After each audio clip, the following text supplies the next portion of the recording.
مشخص میگویند سخن درباره قانون تنظیم میرود. ببینید که حتی خداوند در مورد حج میگوید که قدرت و توانایی.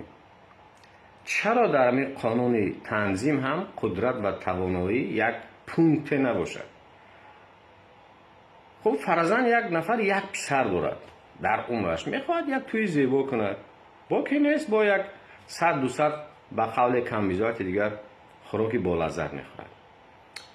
فرضاً یک نویسنده یا شاعر میخواهد تجلیل کند همین 70 سالگیش رو، 60 سالگیش رو، 50 سالگیش رو. چی باید کند باید؟ در طرفخانه اجازت نیست، در کارخانه اجازت نیست، خانهش خوابگاه 43 کوادرات.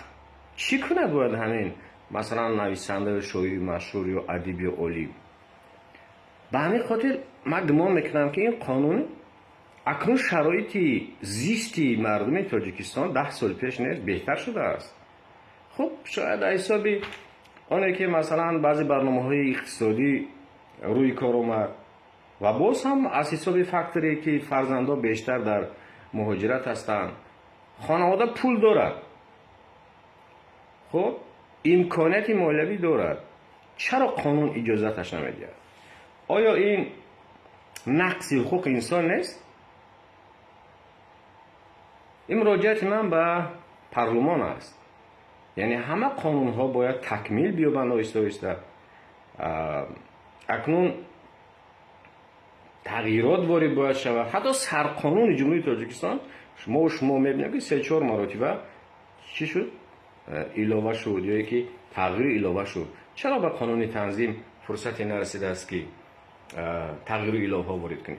یعنی امکانیتی انسان به نظر گرفته باید شود. فرضاً در همین حاضر سرحد باز شده است. دیروز یک برادر ما آمد از ازبکستان، تا 1,500 نفر در توی یک برادر اشتراک کرده است. تا 1,500 نفر قدرت دارد، امکانیت دارد، بگذار کند. این با این سخن من باور کردن نمیتوانم که کسی کم بیزا تقلید میکنه و نمیتواند 1,500 نفر رو در طرفانه جمع کرده، ولی نفری که میتواند بگذار باشد. جمعیت همین است، ثروتمند هست، میلیاردر است، میلیونر است، خب صنف میانه است، با کم بیزاوت است، با مسکین است. این در همه دور و زمان ها بود.